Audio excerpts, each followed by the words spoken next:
Welcome. I'm E.G. Marshall. Today, a tale of hatred and jealousy and the meager nourishment one can derive from such a diet. It is one of Henry James' best. Some say it is autobiographical, some say not.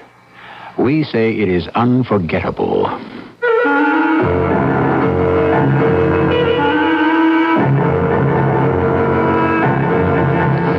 Our mystery drama, Portrait of Memory, was adapted from a story of Henry James by James Agate, Jr., especially for the Mystery Theater, and stars Norman Rose and Marion Seldes.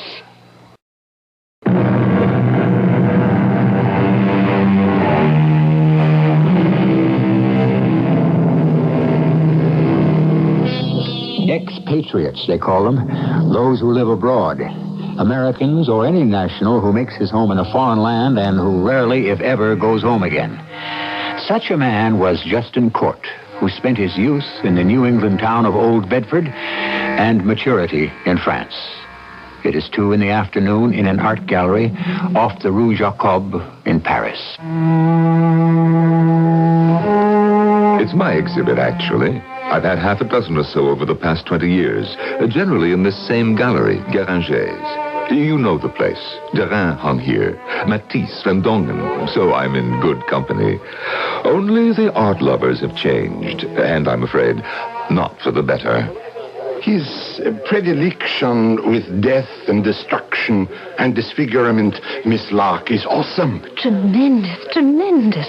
Do you realize there isn't one painting in this entire room in which a human is portrayed at peace? Even his landscapes are tortured. It is soutine all over again. Oh, I would like to meet him. Oh, isn't that him? That man with the beard over there talking to the lady with a feather in her hat. I have not met Justin Court either, so it could be. I hear he had some violent accident when he was younger. That is why the dark glasses. All this murder and blood hanging on these walls. Oh, Professor Benoit, perhaps we should go. This exhibit upsets you so. All I am expressing, Miss Lark, is an opinion.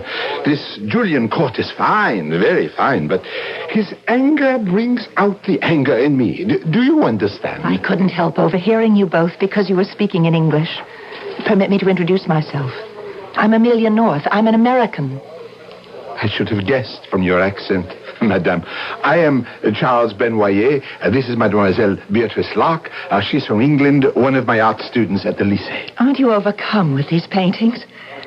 Who is this Justin Court? We think that may be him standing over there. Professor Benoit doesn't know him, but I'd give anything to meet him. There is some reason why this painter is punishing himself. He is? Well, it's there.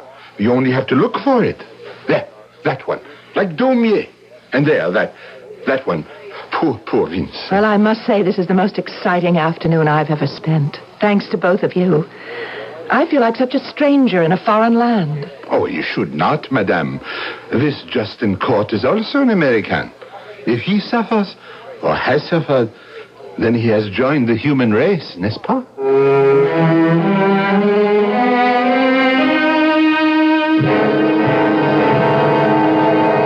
Garçon, enfin, s'il vous plaît. I have a certain hoarseness which still plagues me ever since...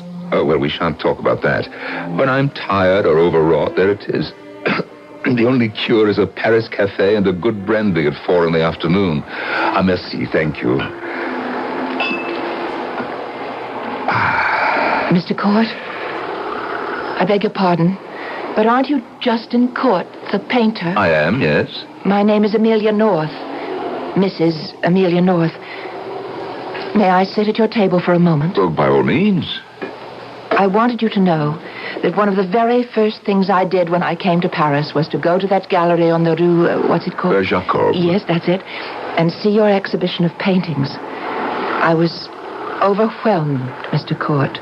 So modern, so real, so new. You're very kind, Mrs. North, but I'm afraid I'm a throwback to the minor surrealists of the 30s. Oh, you're famous. Ah, no, dear lady. Though I've lived here for 20 years or so, I'm still regarded as that relatively unknown American expatriate dauber. Is that what they say? No, they say, there goes what's-his-name.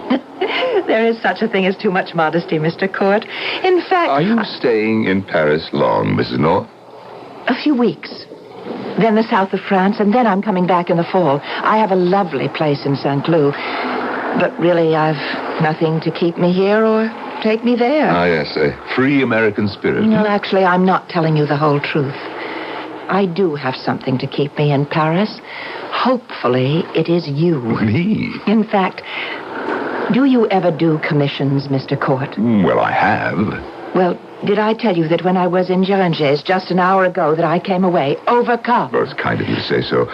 On the whole, Americans seem to appreciate what I'm trying to do much more than Europeans. The commission I have in mind is not an ordinary one. Well, I accept the compliment.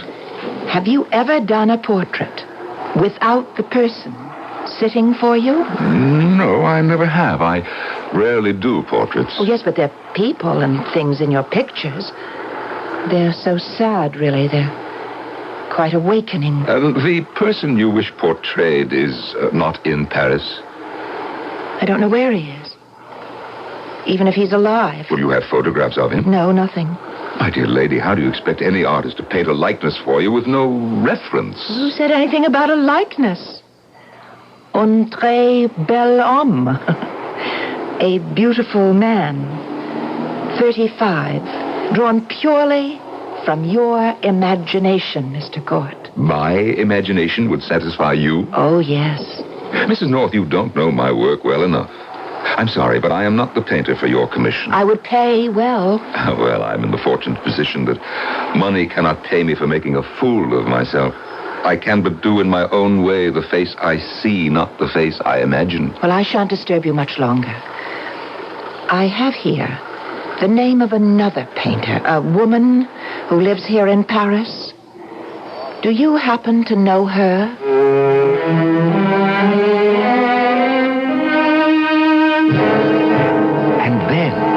And then, Maria Elena, she hands me this card with your name written on it. Oh, why are you so surprised, Justin?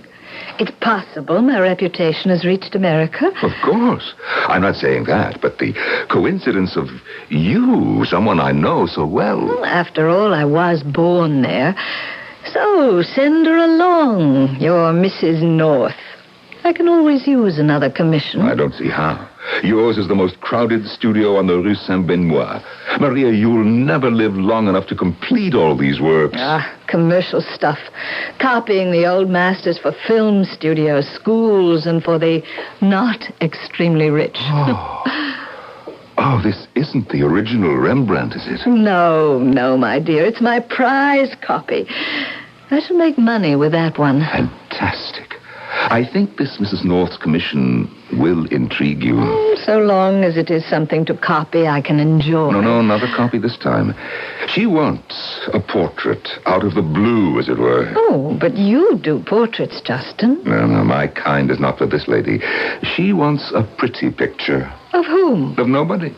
No person in particular, but it must be someone the artist wishes to do. I've never heard of anything like that. Do you mean I choose the sitter? There is to be no sitter. Well, then, whom is the portrait to represent? An ideal. Mine or hers? This is what this strange and wealthy American lady wants. A handsome, distinguished, agreeable man, 30, 35, clean-shaven, well-dressed, a perfect gentleman, and a perfect scoundrel. A perfect scoundrel. And I'm to find him myself. Well, I told her you could. Well, I suppose if I wandered about Montmartre, I could find a model. And after all, if Rembrandt could pick up some old bum by the docks for his Apostle Paul, I should be able to find the right face. No, Maria Elena, this is not what Mrs. North wants. She wants the portrait from your soul, your imagination. Why didn't you take this on, Justin? Because I have to start with the face I see before me. And you think I can paint a face I don't see? You see so many more faces than I do. And you see them in memory. From all the museums that you've haunted, the great art you've studied.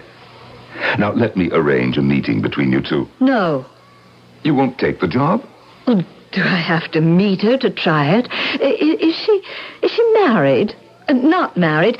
Is this to be her lover? Now, the way I see it is, I see her at home or here in her apartment in Paris. Visitors arrive. Your creation hangs over the mantel. Who is that extremely handsome man, says someone. Oh, that's a portrait of my dear departed husband. That's my guess, Maria. I'll do it. Thank you, Mrs. North. Since she's an American, double whatever price you had in mind. Tell her she'll have it in a week or two. You already have an idea, don't you? Something very powerful is telling me to go ahead with this. That all the roads I have taken in the past converge on this very decision. Ah, Maria, I am glad. It'll be an experience to begin in my studio, not in a museum. I shall make him supremely beautiful and supremely base. Base? The finest gentleman a young girl did ever see. And the worst friend. Justin, I have always wanted to ask you, is Justin your real name? Ah, Maria, what a strange question. Do you realize, my old friend, that in all these years, I have never seen you without those great big dark glasses covering half your face? Neither has anyone else. But accidents happen. Glass cuts, vocal cords, skin is punctured, bones fractured. But in time, everything heals. But one's looks. Goodbye, my dear. I must go. The finest gentleman and the worst friend. I shall repeat those words to your patron. And again, double the price I had in mind.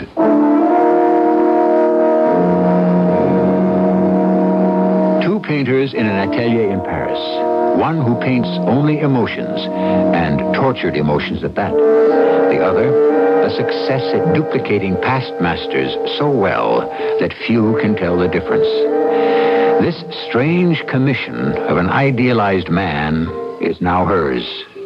What will she do with it? I shall return shortly with Act 2.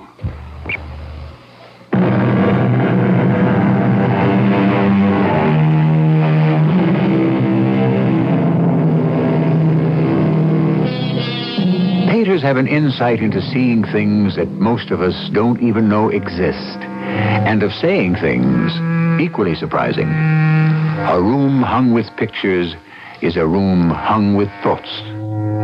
Sir Joshua Reynolds, the renowned portrait painter of the royalty and rich, he also said, the mind sees more clearly than the eyes, which is pretty much what Justin Court told Mrs. North the following day.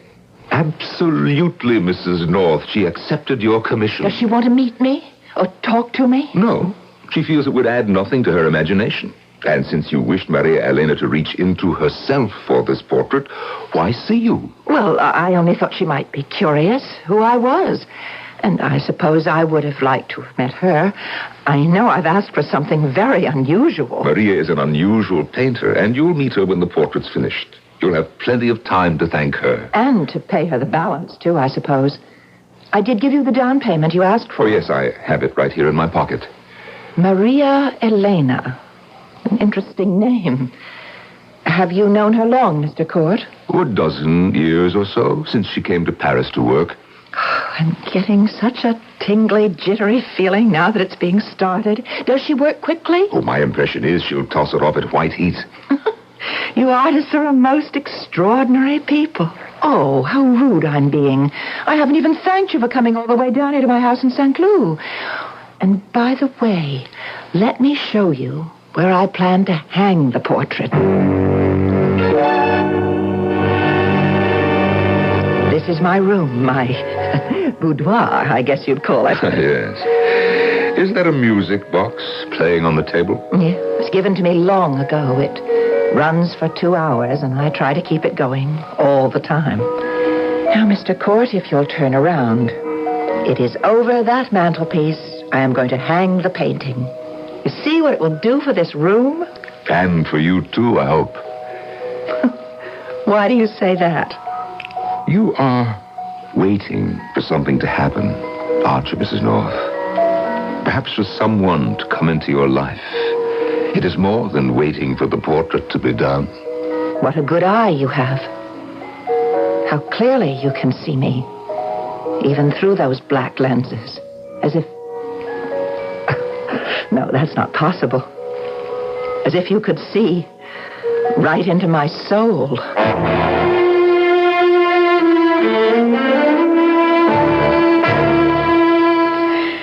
No, don't look, Justin. Wait. Wait. Marie? Do you mean to tell me it's finished already? It's been less than a week. Justin, before I let you see it, I have to tell you, I cheated. You have? For 4 days, I painted as though I were bewitched.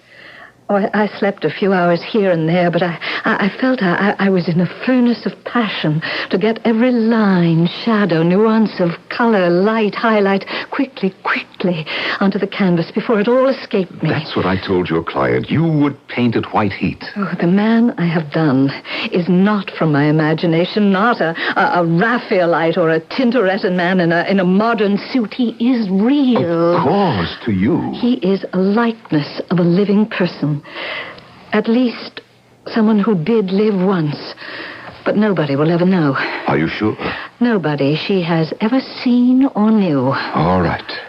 Now, may I see him? You may wait, Justin. Lord knows I had to. Oh, of course. Someone you have raked up from the past. Your past. I don't see why not, after all. Mrs. North won't know the man. I'm glad you agree. Now, I'll turn the painting around and place it on this easel. Oh, Maria. Whom have you brought to life? Oh, Mrs. North will be pleased, I'm sure. He is un bel homme. Perhaps a little too fine for her fantasy. I would say it needs something less sincere in the expression. But you have captured a daredevil. I see it in his eyes, in the way he holds himself. Oh, yes, reckless. He was. Joy, pride, high spirits, the expectations of a great fortune. But he was a dilettante, a would-be painter, believe it or not. Oh, how many years ago that all was. It's a great work, Maria. All done without sketches or studies. I destroyed them years ago. Ah, then you once had them. I once had everything. So that it's all memory. It is all hate. In all the years we had known one another, I had never seen Maria Elena in such a state. She turned away from me. I could see her eyes filling with tears. And abruptly she left the room. Maria Elena, please come back to the studio. Maria! Forgive me, Justin. I couldn't bear to look at him any longer. I'm all right now. I don't know what to make of all this. I didn't want you to see my face, Justin, that's all. Your tears. I was 17. What is that? 20 years ago. I was very much in love with him. I thought we would marry. To this day, I don't know whether my love was ever returned. Then, one day, without explanation, without even saying goodbye, he left me to marry someone else. You were in love with the dilettante? Of course. What does one know at 17? He loved painting, hoping to study and become one. It's funny, isn't it? I think that's why I took it up.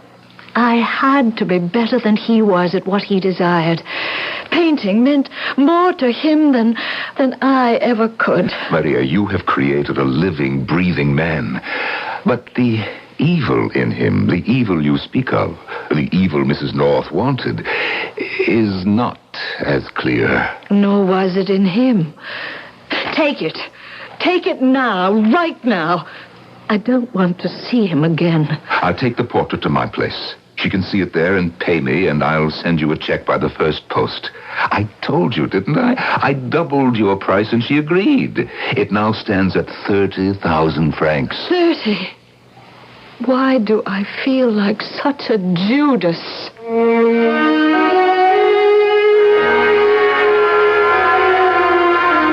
I'm almost afraid to look at the painting, Mr. Court. I don't see why. It's fantastically done. It will give you nothing but pleasure. You believe that?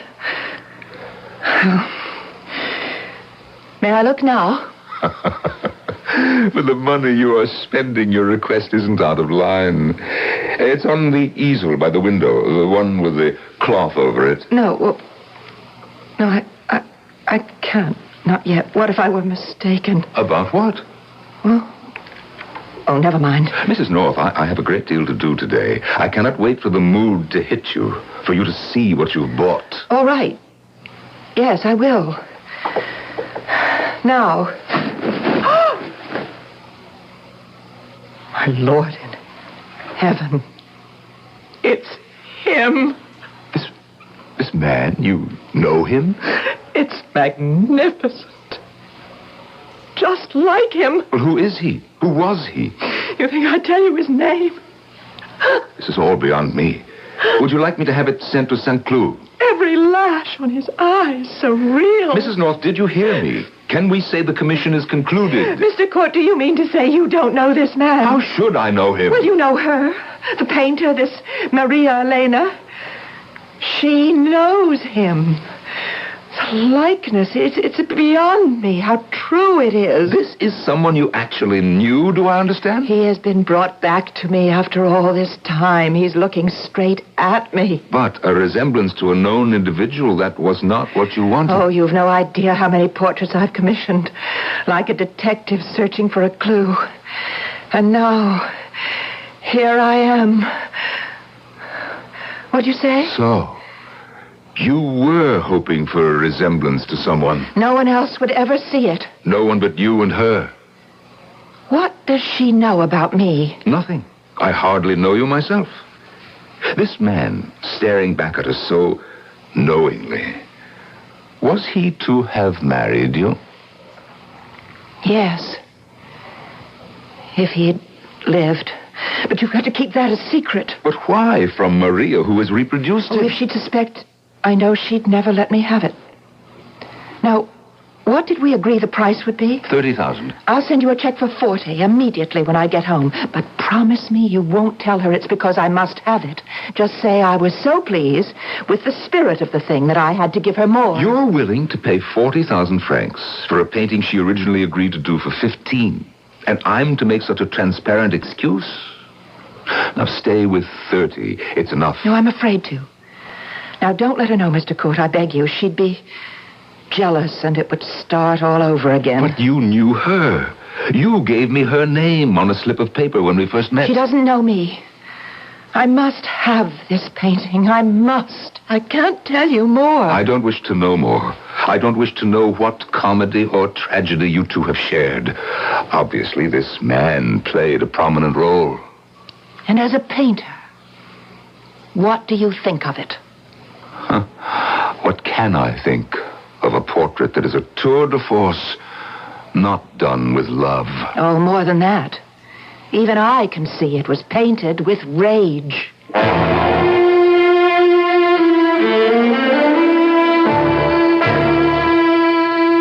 40,000 francs. It was my idea, Maria. You contracted for a decorative trifle, and you've produced a breathing masterpiece. Is that what she calls it?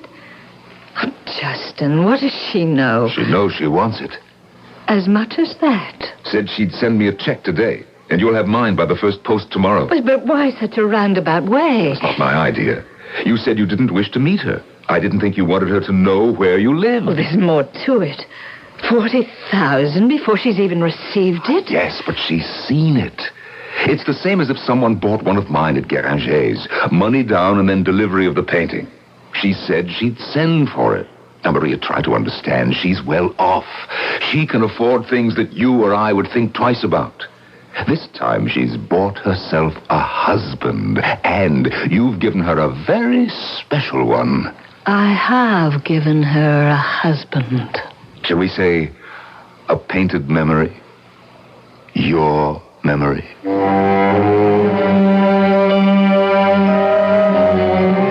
James, author of this story, was fascinated with where life left off and art began. Art does not lie in copying nature, he said. Nature furnishes the material, beauty still unexpressed, and the artist beholds more in nature than she herself is conscious of. I shall return shortly with Act 3.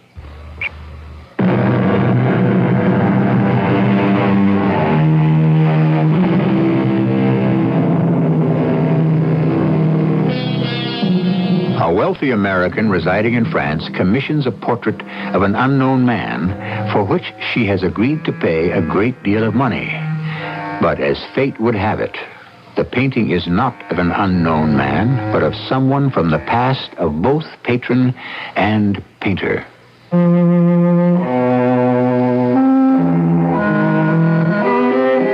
The concierge in my building told me that while I was dining out, a lady had stopped by and said she was to pick up a painting. I was surprised that Mrs. North had taken it upon herself to do this, and said so. But the concierge said it was no strange American lady, but my friend Maria Elena. The next morning, I was at her studio quite early. Whoever you are, come in. It's me, Justin. Good morning, Maria. Maria, what on earth are you doing? Exactly what you see. I'm preparing to paint right over the portrait. Are you mad? I have a check in my pocket for you. You listen to me. You cannot throw away 40,000 francs. No, I can't take the money. Why not? I can't tell you why exactly. Something has happened to me. Maria, you cannot back out. Think of Mrs. North. She's practically fallen in love with that portrait. Fallen in love, you say? Certainly. Now look at him. Dispassionately. Try. What woman wouldn't? I won't back out, Justin. If you'll answer one question. Does she know this man? All last night, I did nothing but ask that question. She must know him.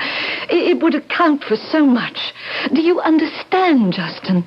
The way I feel, these strange sensations, the enormous amount of money she's agreed to pay for it. Justin, they were your words I kept hearing over and over all night.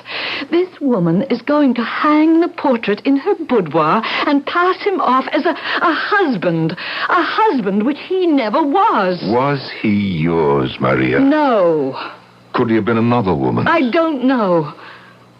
Not unless it happened afterwards. Oh, no. What am I saying? He died unmarried. He'd known many women. He hurt many. Too many. And there was one, I remember. She tried to make him marry her and was almost... He was very near it. And Mrs. North, did you know her? She could have been the one, but I don't know and never did. When she first saw the painting, did she act as though she recognized him? Well, she did yesterday, but she didn't name him. But what did she do? Did she cry out? What did she say? I can't remember everything she said, Maria.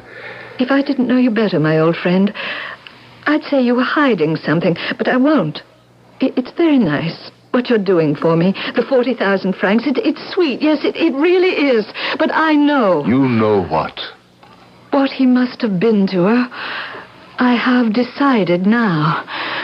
I am going to see your Mrs. North and tell her that, unfortunately for her, I have decided to keep the portrait. To paint over it? It's a sacrilege, Maria Elena. One does not mutilate art. Justin, return her all the money. Do as I say. And give no reasons. She'll know the reason. The door was open. Oh, may I come in? Mrs. North.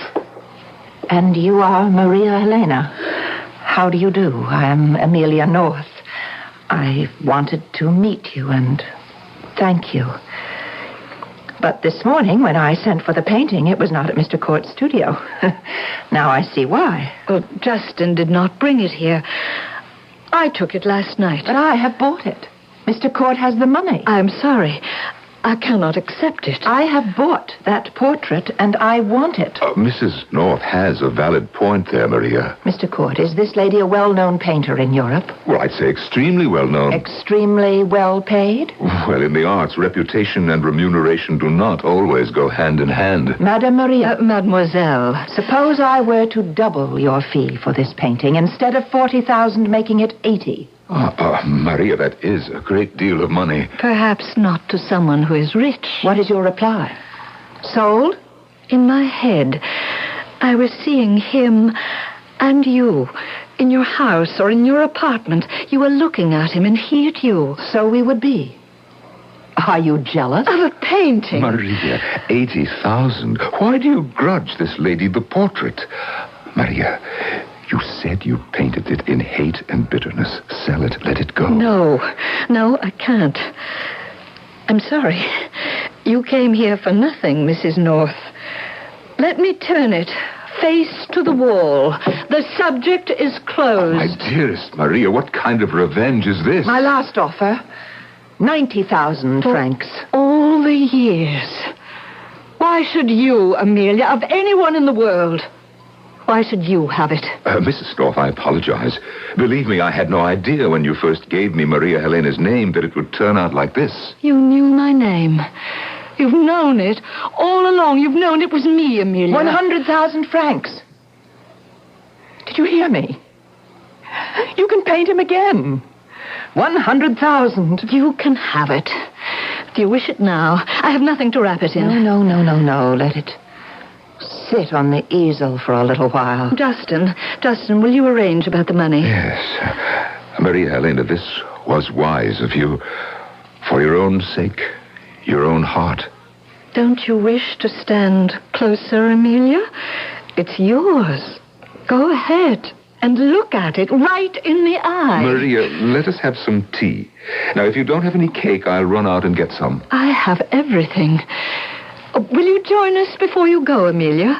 I would love to.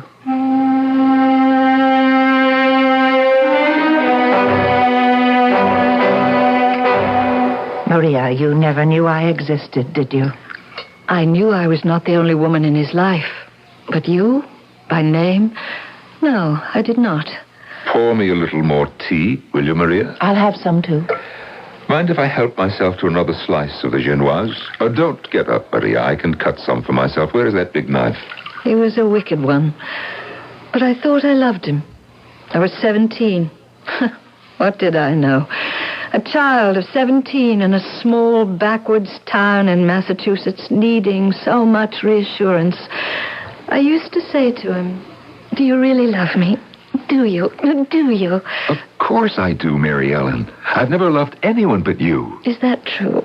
How can that be true? Because it is. They say you have many girls and that I'm just one of them. Do you believe that? Well, I don't want to believe it.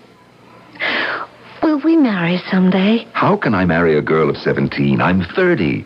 Besides, what will we live on? You're so clever. You can sing, you can recite poetry, you could teach English. Mary Ellen, I barely graduated from school. If my father and mother hadn't left me money, I don't know what I'd do. Oh, darling, what would you like to do? Paint. I would give my soul to paint. I know that I have the true artistic spirit. Oh, you have. Oh, what can you see in plain Mary Ellen Gray living in the oldest farm in our village? I see everything, my darling Mary Ellen Gray. One day I shall paint you. I'm going abroad to learn how. I shall study with the masters. Alone? No, I'll take you with me. You will? You will? Yes, I shall. Now, dearest heart, I must go. Oh, where are you going? Oh, to meet some other woman, What a suspicious girl you are. You know that you are the only one for me. I swear to you. So you were the young girl who lived in the old farmhouse? Mary Ellen, a farm girl, who became Maria Helena, the painter. And you? Amelia North. I was then. I am now. I looked out the window, and I saw him walk slowly up the road and disappear behind a clump of maple trees. I was standing there. It's where we met every single day. I knew there were others. So did I. Amelia, why did you want me to paint him? I didn't know you were the painter. I had no idea it was you or who you were. 3 months ago, I ran across a story of an exhibit in Paris by an artist named Maria Elena. And there was a picture of one of your paintings. That clump of maples and your farmhouse. And I said to myself, that woman lived in our town. So I took down your name and I thought, I'll go to Europe and perhaps she can help me find him. I haven't seen him for 20 years. He may be dead for all I know. I never heard from him again. And so I came to Paris. All the time, something driving me to have him brought back to life. As I was painting him, the same desire. How could I tell you I was from the same town? I was afraid if you knew you wouldn't paint him. That's why I was so vague. But I was sure that you had to know him. 4 days. That's what it took me, Amelia. I told Justin. I thought I still loved him. But every stroke, I was painting him with hate. Mary Ellen, we've brought him back to life. Now, we must end it. Mrs. North, Amelia, what are you doing with that knife? I paid for you. I destroy you. You took everything. You gave nothing. You destroyed young girls. You lied. You gave them hope, and then you took everything away. Now, look at that pretty face. I tell you, on the floor. I would trample on your face, but I can't. I can't forget I loved you once. Oh, you see difference. He and I were to be married. Yes, married. My mother and father, all of us. We waited at the South Church in Old Bedford like some old-fashioned drama, but it's true. Every word. How was a girl to know? The banns had been read. My youngest little cousin was the flower girl, and her little brother was the ring bearer. They didn't understand why the wedding wasn't starting, poor little ones. People from far away, friends, relatives. And finally, nobody said anything. Everybody just drifted off, some together, some by themselves. Amelia, I'm so sorry. I had to exorcise him. You see, my heart was still married to him, broken and dying. And I've lived with this all these years.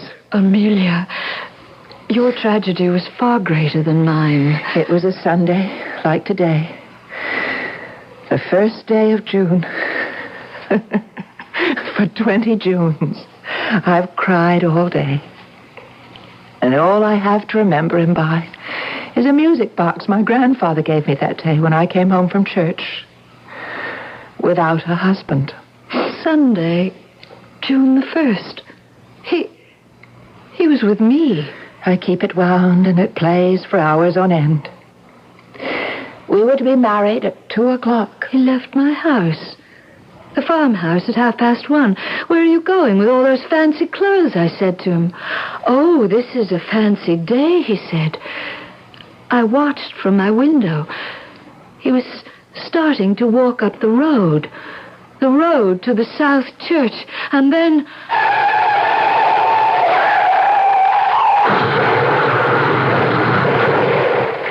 I was frozen.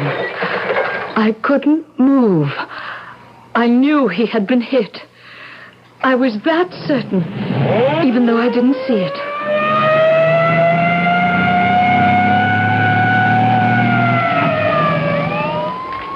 I couldn't find him. He hadn't been taken to any hospital nearby, or the one in the next town, or the next. I went everywhere. I finally found him in a big city hospital. Yes, there had been an accident. A man in a rented gray-striped morning suit, nothing to identify him. He was in a coma. They wouldn't allow me to see him. Even then, I wasn't sure it was him. Day after day, I made up excuses to my parents. I'd go to the big city hospital. One day I went. They said he had lost his memory. Another time, they were fixing up his face with surgery. I cried all the way home. I would never see him as he was again. 2 weeks later, he was gone. They would tell me nothing. I was sure he had died. I watched the two women cling to one another. Time, the passage of time might dim and erase their memory of this man. When I reached home, I took off my dark glasses and searched my scarred and rebuilt face. Was I that man? Today, how ugly is my face. But if Justin Court was the man who lived in America 20 years ago, I was much uglier then. I stare into the mirror, but no memories come to me. Nothing. My mind is a total blank.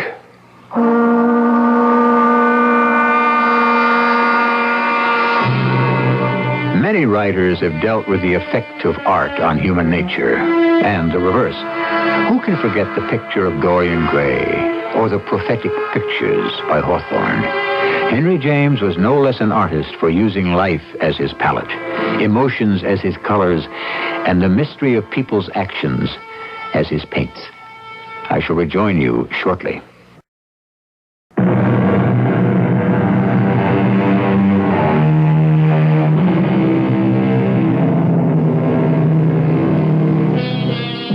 There is a sense of mystery surrounding our lives. From accident to accident, birth to death, we live with beauty and pain.